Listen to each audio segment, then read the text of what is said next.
The research station floated silently above the violet swirl of Nebula X Delta 17, its transparent hull shimmering with reactive starlight. Inside, the corridors buzzed, not with alarm, but with the self-satisfied hum of scientific victory. Senior researcher Mevo drifted proudly into Command Observation Deck 3, multiple tendrils coiling around a data tablet as their crystalline eyes pulsed with unfiltered excitement.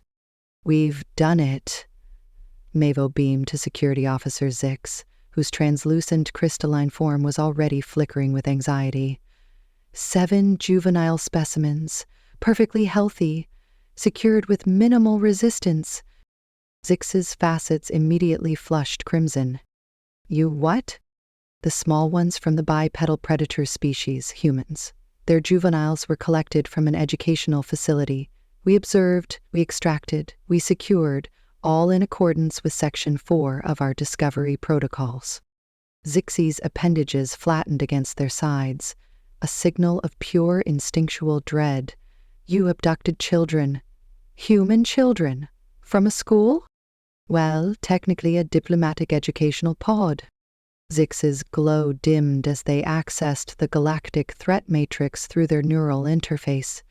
The human entry blinked with its usual cautionary summary.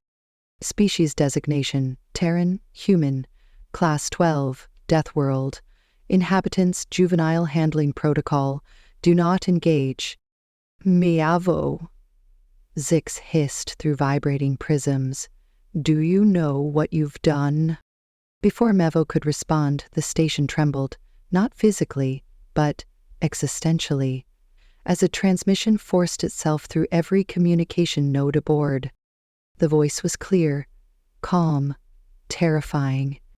"Attention, unidentified vessel. This is Admiral Sarah Chen of the Terran Defense Force.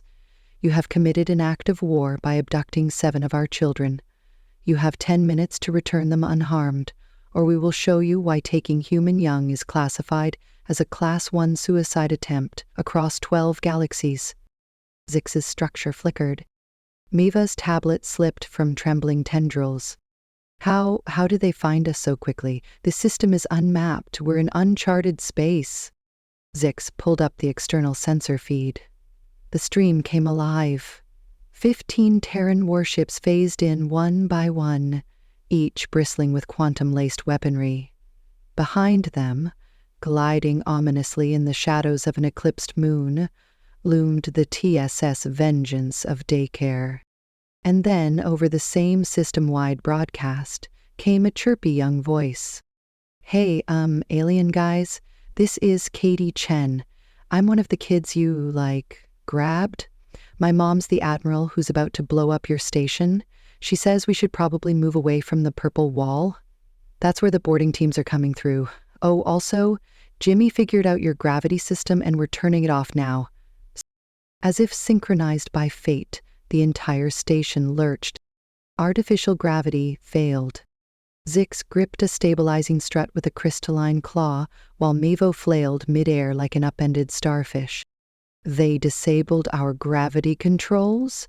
Mevo shrieked. "Yep," Zix muttered, already scanning for breach points. "And this can't be right.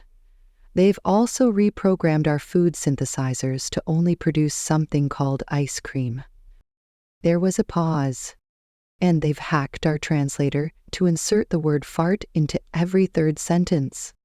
"Oh, stars," Zix whispered, now glowing a dismayed maroon. "You didn't just take human children. You took children from the Terran Diplomatic School, home to the offspring of fleet admirals, planetary governors, and the actual Terran ambassador to the Galactic Council. And I thought they were so polite." Mevo trailed off as the walls began vibrating to an unfamiliar beat. A squeaky human song about a shark filled the corridors. Cheerful, relentless, nightmarish. "Baby shark, do-do-do-do-do-do." No. They've hacked the emergency broadcast system." Zix clenched what passed for their jawline. "You're about to witness why no species, no matter how advanced, no matter how curious, no matter how well-intentioned, ever messes with human kids." From a hallway vent came the delighted shriek of a small human voice. 0 gig parkour. A second crash echoed through the laboratory walls, followed by Mavo's personal assistant bot spiraling into the main corridor wearing a tutu and clapping its mechanical arms to the rhythm of the children's laughter. Zix's voice dropped to a whisper as the final phase of panic set in. "They've turned our station into a playground." And then the countdown began. Admiral Sarah Chen stood at the command podium of the TSS Vengeance of Daycare, her posture as flawless as her hair, every strand held in place by a combination of military-grade nanogel and years of justified rage. The forward viewport displayed a jittering alien station caught mid-tantrum, blinking red with internal chaos, broadcasting what appeared to be audio loops of Baby Shark and rotating slowly in 0G disorientation like a toddler on a merry-go-round after too much sugar. "Status?" Chen asked coolly, not even looking up from her console as she sipped a steaming mug labeled, "Don't make me turn this fleet around." Lieutenant Vega, seated at Tactical, wore an expression equal parts admiration and terror. "We've disabled their stealth mesh. Sensors confirm 7 human juveniles alive, scattered throughout the station. Also, ma'am, I believe they've taken over environmental control." Chen raised an eyebrow. "Define taken over." "They're boarding through air vents. Some of the robots have been tied together. It's performance art?" Chen exhaled slowly. "Of course. And the extraction teams?" "Locked and loaded. Pediatric operations squads are en route with appropriate countermeasures. Stuffed animals, emergency juice boxes, and portable apology statements." The Admiral turned to the comms officer. "Prepare transmission. I want these scientists to feel the full emotional weight of impending consequences." The comms array glowed ominously as Chen stepped into view. "To the sentients aboard Research Station Theta 4. This is Admiral Sarah Chen of the Terran Defense Force. You have made a grave error. You have abducted children, human children, including, unfortunately for you, Katie Chen. That's my daughter." She let that land like a plasma bomb. "You now have 8 minutes to release them unharmed and surrender your station. Failure to comply will result in a full-scale boarding, a lesson in non-linear justice, and at least 3 lawsuits from the Terran Parent-Teacher Alliance." Behind her, Katie's face popped onto a secondary screen via personal comms. "Hi, Mom. We turned their cafeteria into an ice cream bar. Jimmy says hi, and also he hacked the lighting to do disco mode. We taught the robots the robot, get it?" Vega struggled not to snort.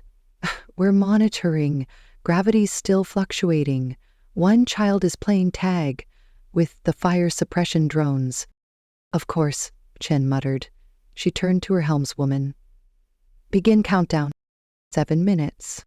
Back on the alien station, Security Officer Zix was trying not to dissolve into stress particles as alarms blared and what sounded like a kazoo cover of Ride of the Valkyries filled the corridor.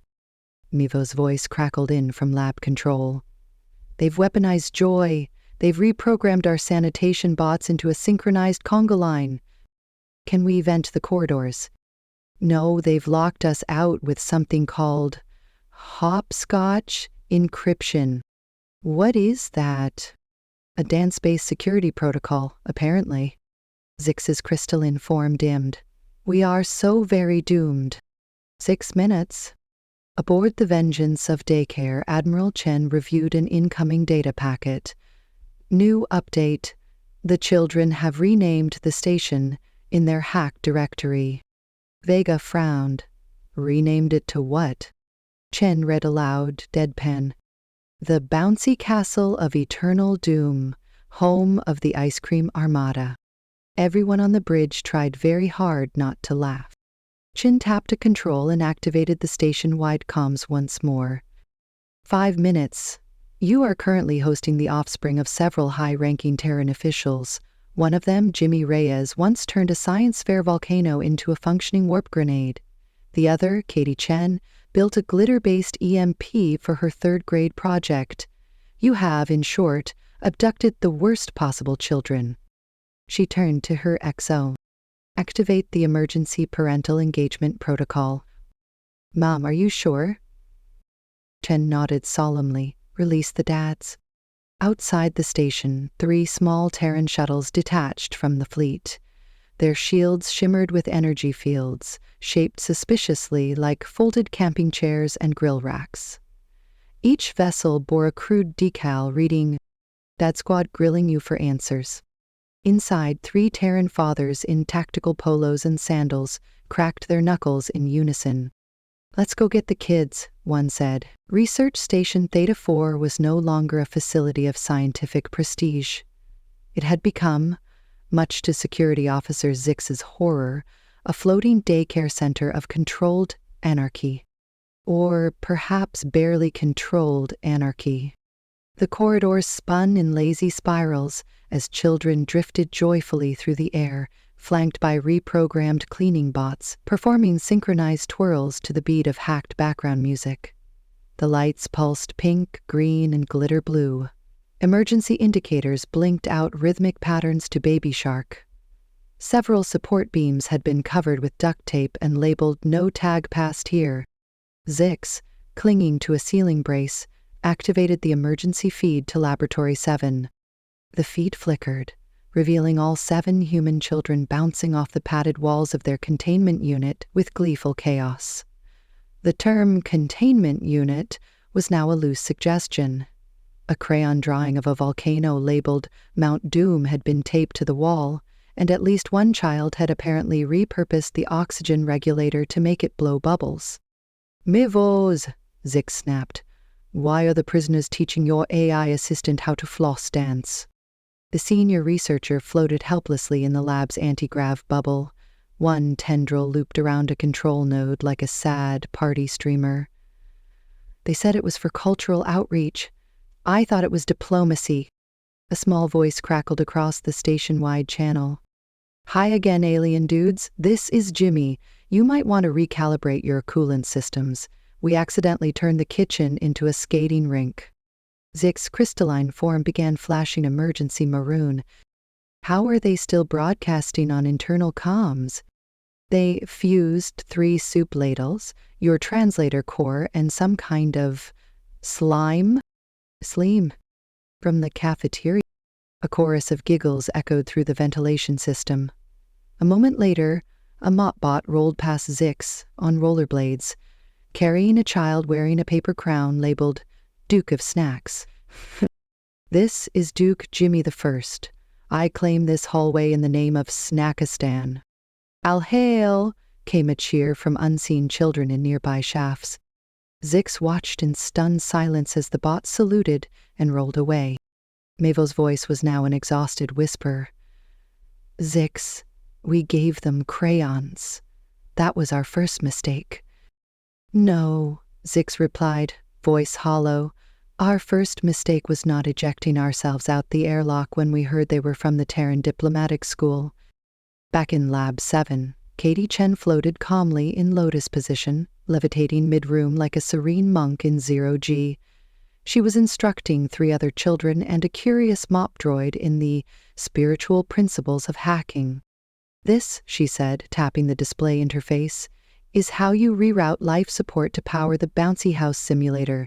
One of the robots beeped in approval. In the distance, alarms blared again. 4 minutes remaining. Admiral Chen's voice boomed across every comm. "Please note, our children are extremely creative and under pressure. Their chaos output increases exponentially.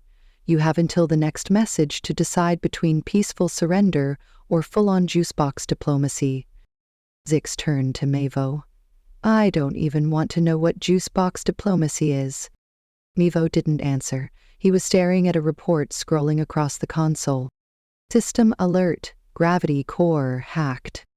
Override authored by K. Chen Rules 42.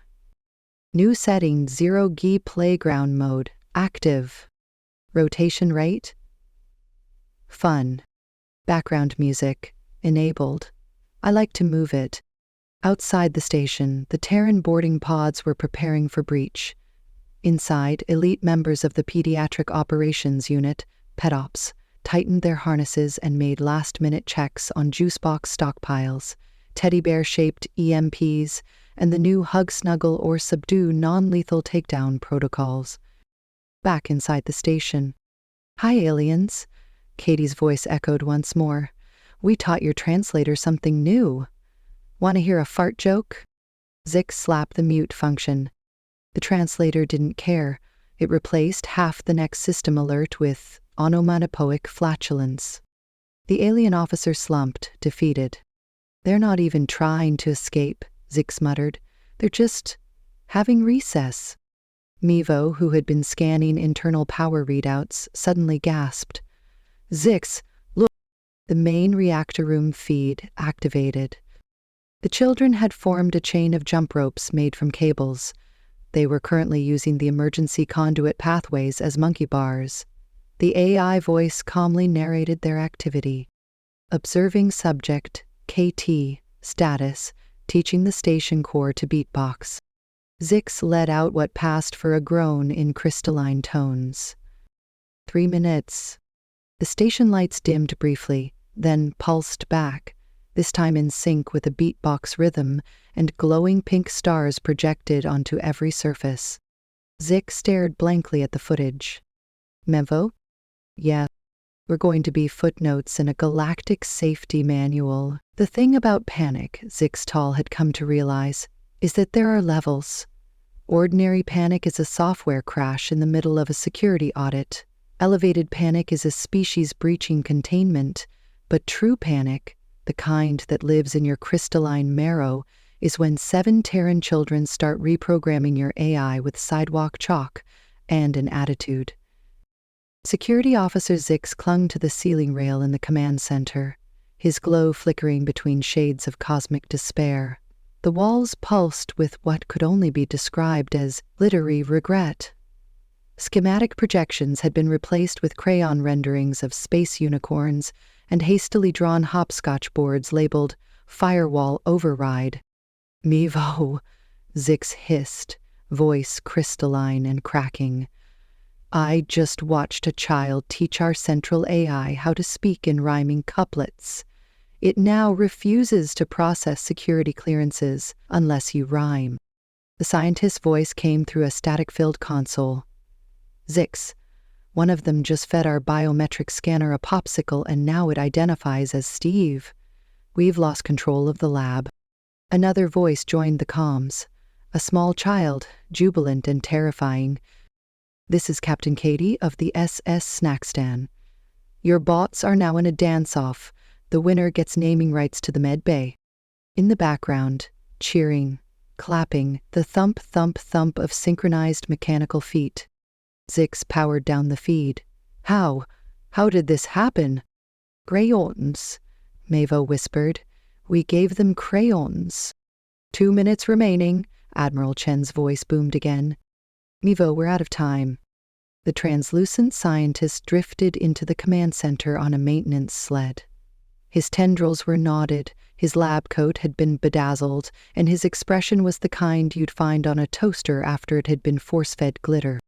"We were just trying to study them," Mevo said weakly. Zix floated down, eyes glowing with the pale blue light of despair. "You didn't study them, Mevo. You unleashed them." The lights dimmed. The emergency monitors lit up again, this time displaying video feeds from every sector. It was worse than Zix feared. In containment, a tea party with plasma grenades as teacups. In engineering, a robot protest demanding longer dance breaks. In the command bathroom, a motivational poster reading, "Aim high even in 0G," had been graffitied to say, "Aim fart circ style?" Zix buried his face in his claws. "I joined security to protect scientists from hostile species. I never thought the hostile species would be third graders." The AI voice chimed in, now speaking with an upbeat, sing-song tone. "Query denied. Please recite the alphabet backward in haiku form to access weapons console." Mevo, who was slowly spinning in place, whimpered. Katie just hacked the med bay to dispense sprinkles instead of antiseptic. Then came another child's voice over the intercom. Hi, aliens. This is Jimmy. You might want to recalibrate your oxygen scrubbers. We made a science experiment and now everything smells like bubblegum. You're welcome. Zix's crystalline form dimmed to storm cloud gray. I can't tell if this is an invasion or a school project. Nievo opened his mouth to answer, but stopped as Katie appeared on screen, floating like a smug chaos deity. Hey, just checking in. We figured out how your gravity drives work. Also, we named your star charts after our pets. That's Mr. Waffles 3. That one's Sparklebutt. Behind her, 2 robots danced in synchronized moonwalks, while another child used the alien mainframe as a drum set. The feed cut. Zix slowly turned to Mavo. I am filing a formal existential complaint. 1 minute remaining, Chen's voice said, now with a touch of maternal exhaustion. Children, please prep for extraction. And Katie, no, you may not bring the alien coffee machine home. The walls of the command deck shuddered as boarding pods latched onto the hull. Zix looked down at the glowing screens. Each one had been scrawled over with digital crayons. One screen blinked. You have 14 pending glitter bomb notifications. Another warning, emotional overload detected. Try breathing exercises or ice cream. And a third, worst of all, showed live footage of Admiral Sarah Chen stepping onto the station floor, plasma baton in one hand, a juice box in the other. Zix turned to Mavo, voice hollow. They didn't send warriors, they sent mums. The moment the breach alarm sounded, they were already too late. The outer hull of Research Station Theta 4 cracked open with the surgical precision of a pediatric operations squad trained in both high-stakes hostage rescue and kindergarten conflict mediation. Boarding pods hissed as they deployed, not with smoke and blaster fire, but with a blast of bubble-scented mist and a chorus of upbeat marching music. They came bearing teddy bear insignias, body armor customized with rainbow decals, and weaponized kindness. And at the center of it all was Admiral Sarah Chen, descending the breach ramp like a myth forged from PTA fundraisers and interstellar vengeance. She didn't even need to speak. The Terran troops flowed into the corridor, scanning not for hostiles, but for misplaced children, unstable AI personalities, and anything glitter-coated that could explode. Secure all juveniles, barked Commander Reyes, holding a biometric scanner shaped like a cartoon raccoon. Deploy the emergency juice box units and initiate the snuggle containment protocol. As if responding to the order, a reprogrammed snack bot wheeled past, distributing chocolate milk and juice pouches with precision targeting. One maintenance droid, codenamed Sprinkles, twirled and dispensed gummy bears from a shoulder-mount treat launcher. Back in the control room, Security Officer Zix and Researcher Mevo stared at the footage with something close to reverence and absolute dread. They came, Mevo whispered, clinging to a console that now displayed Katie's Rainbow Fortress in Comic Sans. The Earth parents, they really came. No, Zix muttered, eyes wide. They sent the military parents. The main feed zoomed in on Admiral Chen, who calmly adjusted her gloves and reached for a juice box handed to her by one of the soldiers. Attention, unauthorized abductors of my daughter and her classmates, she said, sipping. You now have 30 seconds to surrender, renounce all misguided research objectives and hand over our kids, or we escalate to educational consequences. Zix glanced at Mavo, who was attempting to melt into the floor. You know what's worse than losing a war? Zeke said. Getting put in timeout by a galactic council full of angry moms. The screen behind them flickered again. Jimmy had taken control of it. Hi, aliens. Just wanted you to know, we turned your shield controls into a whack-a-mole simulator. Every time you hit a button wrong, you get sprayed with banana pudding. Oh, and we may have installed parental lockout controls. What does that mean? Mavo asked, frozen. Zix pointed as an overlay appeared. Access denied. Please enter the number of fire safety exits in a Terran classroom and name 3 safe adult contacts. Mifo whimpered. A second breach occurred on Deck C. Pet ops squads herded dancing robots aside as they swept the sector. Target identified, one officer shouted. Katie Chen, located in Gymnasium Beta, leading reprogrammed bots in calisthenics drills. Is she hurt? Came Admiral Chen's voice. Negative. She appears to be giving motivational speeches and assigning robot homework. Chen smiled. That's my girl. Inside the alien cafeteria, 3 Terran children floated through the air, using overturned tables as zero-G hoverboards. Ice cream dispensed from hacked replicators rained down like snow. Laughter echoed through the halls. Along with an occasional warning from the AI, now reprogrammed to speak in toddler speak. Mass detected, Wavyu. Deploying sprinkles. Meanwhile, Mavo had slumped beneath the main console, mumbling to himself. They didn't even bring weapons, just hugs and snacks and stickers? Zix knelt beside him. You still don't get it, do you? Mevo looked up, eyes wide. Get what? Zix gestured to the screens. They didn't come to destroy us, they came to parent us. 5 seconds, said Admiral Chen over comms. We are not above sending the children back in, unsupervised. A flash of horror crossed Zix's crystalline face. Deploy the surrender beacon, he croaked. What? Mavo blanked. Zix slammed a fist against the emergency override. Do it! Before they start a bake sale, before... Incoming transmission. Hi, this is Katie again. I baked cookies using your radiation oven and some bio-neon sugar we found. We call them Quasar Snickerdoodles.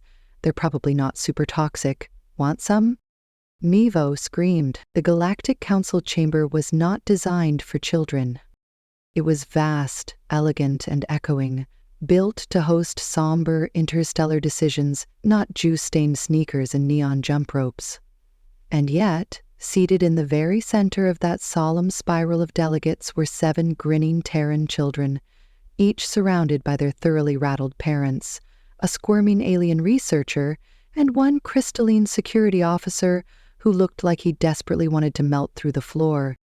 High Arbiter Vrai's crystalline shell pulsed a diplomatic shade of neutral teal, an impressive feat considering the chaos unfolding in front of them. I now call this emergency session to order, Viri said slowly, to address the unauthorized scientific acquisition of human juveniles. There was a moment of silence, punctuated by the sound of a nearby maintenance droid softly humming Twinkle Twinkle Little Star while sweeping up sparkly residue from an earlier juice explosion. Before we begin, Vri continued cautiously, may I ask why your cleaning units are currently performing synchronized interpretive dance near the prosecution's podium? Katie Chen raised her hand cheerfully. Oh, that's my fault. We taught the bots jazz hands during containment. They unionized and said performance time was a condition of their mental health routine. 1 robot twirled and dropped a glitter bomb. The Arbiter sighed. Very well, let us proceed. Senior researcher Mevo floated forward, looking like a spilled plate of spaghetti. Honorable Council, he began, voice quaking. My actions were taken solely in the pursuit of science. We had no idea the young humans would, weaponize the janitorial staff. Is it true, interrupted a stern, feathered delegate from the Creve sector, that your captives reprogrammed your food synthesizers to produce only frozen desserts and something called taco salad in a cup? They said it was a vital part of their nutrient cycle, Mevo mumbled. Also, they converted the ice cream function into a propulsion system. Gasps rippled through the chamber. Katie waved again. We also upgraded the AI to tell jokes. Try asking it about black holes. A council assistant leaned into their console and did just that.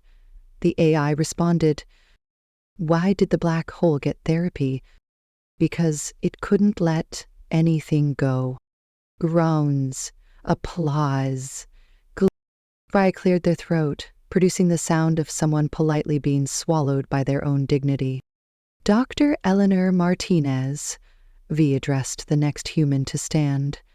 Your child was involved in these events. Dr. Martinez, xenobiologist and mother of Jimmy, nodded serenely. Yes. Jimmy was the one who modified the translator to include fart noises and dad jokes. He also submitted a research paper afterward, peer-reviewed, excellent analysis of interspecies humor thresholds. Jimmy held up a chart he had colored with scented markers. It smells like root beer, he added helpfully. Of course it does, Vry whispered, barely audible. Honorable Counsel, Admiral Sarah Chen stood next, arms folded with military grace. May I remind you, these children were taken from a diplomatic family education center. My daughter Katie was on track to win the Galactic Science Fair. Instead, she had to hack a containment field using construction paper and positive reinforcement. Which worked, by the way, Katie added. We used sock puppets, Sarah said proudly. Silence fell again. Then Tommy stood up and pointed at a massive holographic screen, which activated automatically. The title filled the air in multicolored letters and Comic Sans font. Why Kidnapping Kids is Bad, a PowerPoint by us. What followed was a 12-slide presentation featuring glittery animations, dancing stick figures, and bullet points such as, Don't take kids, it's rude. Will escape or really good at it. Your AI now knows TikTok. Good luck with that. The final slide simply read, Want to do science? Just ask. We'll help. Also bring snacks. The council sat stunned. Delegates blinked. One representative, possibly involuntarily, clapped. I have reviewed the entire incident, Vri finally said, their glow now bordering on pink. And I have questions. Mevo trembled. The maintenance robots are still dancing. Yes. The AI refers to itself as Bubbles now. Yeah. And it refuses to return control of the station unless spoken to in rhyme? Jimmy leaned in. It's doing haikus now. Oh, stars above, Vri muttered. Council vote? A unanimous burst of crystals, tendrils, and flaps raised in favor. Motion carried, the arbiter declared. Henceforth, the Galactic Council shall establish the Galactic Youth Scientific Exchange Program. Human children shall be officially registered as Class X agents of educational innovation. And chaos, Zix muttered under his breath. And snacks, Katie added. The Galactic Council chamber had survived wars, scandals, and a 3-day diplomatic standoff over jellybean tariffs. But nothing, absolutely nothing, could have prepared it for what was now unfolding under its arched crystal ceiling. 7 human children, running a fully accredited interstellar science summit with crayons, snacks, and a squadron of rhythmically dancing maintenance robots. Crayon murals now covered the once sterile white walls, detailing everything from wormhole anatomy to why consent matters when borrowing a spaceship. Each panel was boldly colored and mostly accurate, except the one where a black hole wore sunglasses and said, Nope. In the center, Katie Chen directed traffic like a pint-sized ambassador with a clipboard and glitter pen. Her shirt read, Galaxy's Youngest Diplomat. So far. We'll start with multi-species peer mentoring, she said, waving over a line of nervous-looking alien delegates, most of whom had never interacted with human children outside a xenobiology textbook. Raise your tentacle, pseudopod, or appendage, if you like, snacks. Every appendage in the room went up. Great. You're now on the Snack Exchange Committee. Meanwhile, Jimmy was explaining orbital mechanics to a floating jellyfish entity using a paper airplane and a juice box. If you toss it like this, he said, launching the airplane into a perfectly spiraling arc, you can simulate slingshot gravity effects. Also, we once got it stuck in an admiral's wig. Still counts as science. Security Officer Zix stood off to the side, utterly baffled. as a maintenance robot offered him a glow stick and a welcome packet titled Diplomatic Engagement Through Arts and Crafts. "This can't possibly be regulation," he muttered, flipping through pages that included glitter-based weapon disarmament strategies and a coloring book titled Feelings Are Galactic. "Actually," said Dr. Martinez as she approached with a handful of pipe cleaners, "it's incredibly effective. The Crayon Initiative was a fallback contingency designed for exactly this kind of scenario, spontaneous juvenile diplomacy." Zix blinked. "That's a real thing?" Page 76 of the revised Terragalactic Crisis Playbook. Right after emergency cookie-based peacekeeping and just before how to calm a diplomatic situation using only blanket forts. Just then, a delegation of dignified insectoids entered the room, their antennae twitching with visible skepticism, until they were immediately swarmed by children offering fruit snacks and asking if they wanted to help design the new Galactic Feelings flag. "We're thinking it should smell like root beer and change color when you're sad," Katie explained brightly. On the central dais, High Arbiter Vree sat like a crystalline statue, barely containing existential dread. His once pristine robes were now dusted with sparkles, and one of the crayon posters had been lovingly affixed behind him with adhesive stars. It read, "We're sorry for the kidnapping. Let's be friends." One of the jellyfish diplomats floated up and offered the Arbiter a macaroni-based model of the solar system. "It has glitter moons," the creature said hopefully. Vree accepted it with a trembling pseudopod. Across the chamber, the maintenance robots began their midday piece-through-rhythm dance session. Their choreographed movements, originally intended for cleaning duty, now matched the beat of the interstellar anthem being DJ'd live by a 7-year-old wearing space pajamas. Meanwhile, Katie convened her most important breakout session, the Treaty of Napkin 4, where she and several alien children wrote out a working diplomatic agreement on a giant cafeteria napkin using scented markers. Article 1, No More Kidnapping. Article 2, Ask Before You Do, Weird Science on Us. Article 3, More Ice Cream Please. Article 4, Robots Deserve Breaks. Each article was signed in crayon, glitter gel pen, and what might have been scented slime. Dr. Martinez leaned against the wall beside Zix, sipping coffee from a mug that now read, "World's Okayest Mom, Galaxy's Best Negotiator." "You know," she said, watching as two species with historically incompatible neural structures built a macaroni volcano together, "this might be the most successful diplomatic initiative in Council history." "They haven't even realized they're being diplomatic," Zig said quietly. "Exactly." As the sun set outside the chamber's enormous galactic viewport, the children passed around juice boxes and declared snack time ceasefire. A brief skirmish over the last strawberry pudding cup was resolved by a duel using pool noodles and interpretive dance.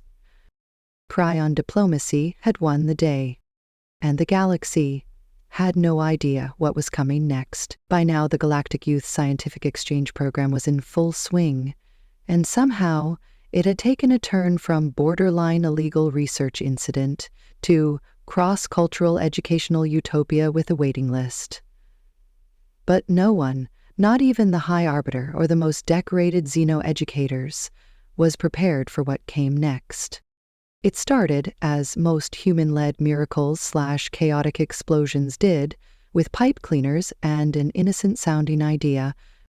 "We're doing friendship bracelets," Katie Chen announced, setting up at a repurposed diplomatic table now covered in glitter, beads, quantum filament thread, and something ominously labeled unicorn yarn. "But make it science." Her explanation came with a schematic titled Friendship Entanglement, because emotions are particles too. High Arbiter Vree stared at the table from a safe distance, flanked by two cautionary signs: "Do not inhale the glitter cloud," and "Schrödinger's string may be alive." "They're gonna weaponize crafts," he muttered, only half joking. Jimmy was already braiding a length of quantum thread around a glowing core of what might have once been a data crystal. It changes color depending on how your friend is feeling, he explained to a fascinated Zorvian delegate who had 6 eyes and was now weeping iridescent tears. It's like mood rings, but for the soul. They've created emotional quantum entanglement, Dr. Martinez said proudly, watching a group of maintenance bots carefully weave triple helix bracelets with laser precision, and made it wearable. They've built a cross-species empathy network? Zix added, stunned. Katie nodded. We call them quantum friendship bracelets. Each one is entangled with another, so when someone wears it, they can sense the emotional state of their bonded partner. We tested it during the cookie crisis. Sarah stubbed her toe, and I felt it 3 rooms away. High Arbiter Vri blinked slowly. And you consider this safe? Well, we put a glitter shield on them, Sarah explained, so the feelings don't leak into the walls anymore. Around the room, alien children were pairing off with humans, joyfully braiding impossible colors together. The Aurora delegation, those rigid, humorless silicon-based life forms, had just submitted a joint proposal for emotional resonance standardization in subspace communication, citing the bracelets as a proof of concept. We thought empathy was inefficient, one Aurora youth admitted as they held up a shimmering braid. Turns out it just needed better accessories. In the back, a new holographic banner scrolled across the main wall. Friendship, now available in faster-than-light format. Did Dr. Martinez fielded a sudden burst of questions from intergalactic science observers. What's the bandwidth of a hug? Can we entangle snacks? Is there a version of this with lasers? Probably no, and give them time, she answered with her usual professional cheer. The maintenance bots had, of course, adapted. Several had reprogrammed their servos to knit bracelet patterns at relativistic speeds. One bot, formerly tasked with sanitation, was now covered in stickers and introduced itself as Emotibot 9, Ambassador of Vibes. It began handing out feelings first pamphlets and hugging alien dignitaries. You see what they've done? Zix whispered, stunned. They've turned an interspecies kidnapping incident into a therapeutic fashion movement. And a surprisingly effective one, replied Vri, holding up his own bracelet, currently glowing soft yellow, indicating cautious optimism. Meanwhile, Katie stood beside a series of floating holograms, presenting the quantum friendship protocols with her signature flair. Article 1. Feelings are valid. Article 2. Glitter is optional but recommended. Article 3. No unauthorized emotional entanglement without snack consent. Article 4. If it glows red, hug your buddy. If it glows blue, they need space. If it sparkles pink, it's juice box time. The crowd cheered. In the background, a delegation from the Zelthari Accord, previously famous for their emotional repression, was awkwardly learning the Macarena under Katie's direction, each wearing a glowing bracelet and a goofy grin. Best diplomatic training ever, one muttered. By the end of the day, every alien diplomat had a bracelet. Treaties were signed with crayon, sealed with glitter, and emotionally co-verified through synchronized feelings. The Galactic Council's report the next morning included a new clause. In cases of interstellar dispute, resolution may now be attempted via entangled emotional feedback loops and group craft sessions. Zix, watching the bots teach empathy-themed salsa in the courtyard, turned to Dr. Martinez and asked, "Is this diplomacy now?" "No," she replied. "This is friendship. You're lucky to witness it." High Arbiter V, polishing his new holographic badge that read, "Emotionally available, certified by 3rd grade," gave a content sigh. "Honestly," he said, "it's working better than anything we've ever tried." The Galactic Youth Scientific Exchange Program had achieved something previously considered impossible. It made science contagious. Not in the metaphorical way where people got hooked on curiosity. No, in this case, actual scientific theory was being passed through song, dance, glitter, and a surprisingly sophisticated musical number involving quantum mechanics and interpretive robot choreography. It all began at 800 Galactic Standard Time. Zix, still adjusting to their new title as Honorary Childproofing Officer, entered the central learning chamber of the repurposed alien research station. Now retrofitted with bean bags, snack dispensers, and an emotional support glitter vacuum. The moment the door slid open, a maintenance bot skated past him, wearing a tutu and playing a kazoo rendition of Twinkle Twinkle Little Star. What? Zix began, then stopped. Katie Chen stood at the front of the room, wearing a lab coat that sparkled with tiny embedded LEDs. Behind her, holograms flashed the title slide of a galactic-sized lesson plan. The Scientific Method Shuffle, Learning Through Kinetic Chaos. Presented by Miss Chen's Class with Emotional Support Bots, and soundtrack by DJ Rubobro. Balmenicina sapreti? Dr. Martinez stood nearby with the resigned patience of someone who had survived many science fairs involving miniature wormholes. Zix, Katie called brightly. You're just in time. We need a volunteer for the hypothesis hop. No thank you, Zix replied reflexively, but it was already too late. 2 maintenance bots wheeled over and gently nudged him onto a circular dance floor surrounded by neon arrows and floating instructions. Step 1, Katie shouted to the beat. Ask a question. What do we want to know? What do we want to see? Let's test the laws of gravity on snacks and quantum tea. Zix found himself clumsily hopping in rhythm while alien children from a dozen species joined in.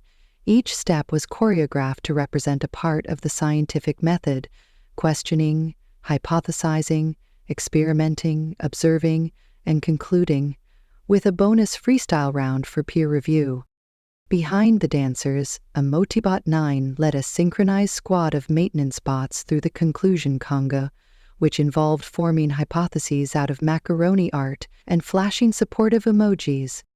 On the far wall, a newly installed data disco board updated live results from experiments performed during the shuffle. One group tested the tensile strength of ice cream sandwiches in 0G. Another group, led by Jimmy, accidentally discovered a new subatomic particle while trying to build a bouncy castle out of ion foam.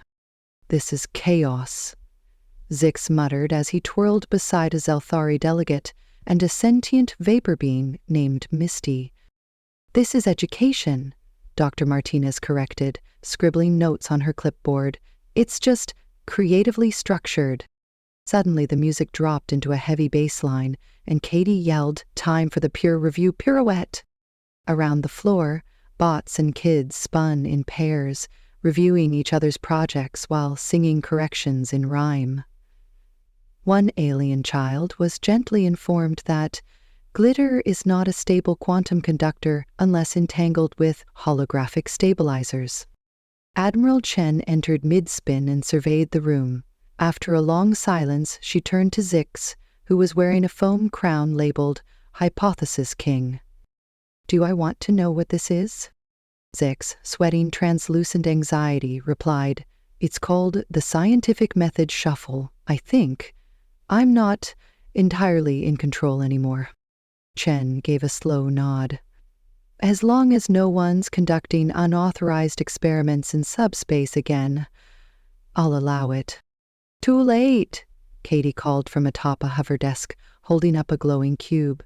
We found a shortcut to dark matter resonance. Also, we made friendship fudge that changes flavor based on your mood. Behind her, DJ Robobro dropped the beat, and the lights changed to Aurora mode. Ask, guess, test, and spin. Make a graph, and let's begin. Science isn't just for nerds. It's dancing facts with singing verbs. The session ended with a glowing banner unfurling from the ceiling. Lesson complete. Everyone gets a peer review pizza token. Zix collapsed into a beanbag next to Dr. Martinez. I think I'm going to file for emotional hazard pay. She patted him on the shoulder. You're learning. That's the scientific method, too. Later that evening, the Galactic Council's Education Subcommittee received a proposal. It included a video clip of dancing bots and children conducting gravity tests, with snack cakes and a quote from Admiral Chen. We may not understand everything they're doing, but I can tell you this. I've never seen that many children voluntarily calculate margins of error while singing. This is the future. Accept it, embrace it, and bring safety goggles. The Galactic Council had many regulations, resolutions, and emergency protocols. But they were not prepared for glitter-based quantum physics, macaroni-powered peace treaties, or the unstoppable force of human children in a learning environment backed by military logistics and snack drones. And so they did what any dignified interstellar body would do under such unprecedented circumstances. They wrote it all down. In fact, they wrote so much down, they needed a whole new branch of archival storage, a holographic data annex floating in a geosynchronous orbit around Galactic HQ. Its name, the Totally Awesome Addendum Hub. A name officially approved by Council vote, led enthusiastically by the Aurora delegation, who had recently adopted jazz hands as a primary diplomatic gesture. Inside the Council chambers, chaos had reached a new kind of structured normal. That day, High Arbiter Vri opened proceedings not with a solemn declaration, but with a reluctant shake of their bejeweled macaroni bracelet and the words, "Let the record show the human children have revolutionized theoretical physics again, this time with puppets." Katie Chen stood at the front with her classmates, ready to unveil the final entry in the exchange program's debut year. Behind her, holographic visuals flickered, diagrams drawn in scented markers, time loops illustrated with balloon animals, and a glowing chart titled, "The Scientific Method," now with 37% more dance. "Council members," Katie began, dressed in a blazer over a lab coat over a hoodie that blinked Morse code affirmations. "This is our final report. We have officially taught robots empathy, discovered 6 new subatomic particles, and created a sentient smoothie flavor. It tastes like memories and optimism." A ripple of enthusiastic murmuring spread through the chamber. One delegate dropped their stylus in awe. "And that's not all," said Jimmy, stepping forward with a maintenance bot and a tutu. "We've also documented a totally new branch of science, cuddly chaos theory. The study of how affection, sugar, and unrestrained creativity can restructure galactic politics." The robot handed out gift baskets, glitter pens, friendship bracelets, and laminated copies of the children's favorite equations in Comic Sans. Meanwhile, Zix sat in the gallery next to Dr. Martinez and Admiral Chen, sipping a juice pouch with quiet dignity. "So this is it?" Zix asked, his crystalline form pulsing gently. "The conclusion?" Dr. Martinez chuckled.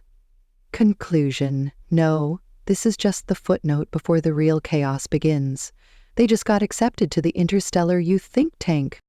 Katie continued, "We hereby submit to the Galactic Council the official addendum to everything you thought you knew, including—" She snapped her fingers. A glittering slideshow flickered to life above her. "Why hugs are a valid form of energy transfer. How macaroni structures can stabilize wormholes if flavored with enough love. The effectiveness of glitter as a dark matter illuminator. Theoretical frameworks for snack-based diplomacy. The Macarena as an explanation of string theory. Emotional physics, how feelings affect gravity. And finally, quantum pun delivery systems, or QPDs for short." "What's a QPDS?" asked a tentacled diplomat. "It's how you drop a pun in multiple dimensions at once," said Sarah, now floating midair in a zero-G chair, with snack reinforcement. The hologram screen flashed a message across every station in orbit. "Totally awesome, the official addendum. New educational protocols approved. Maintenance bots granted sabbaticals and matching hats.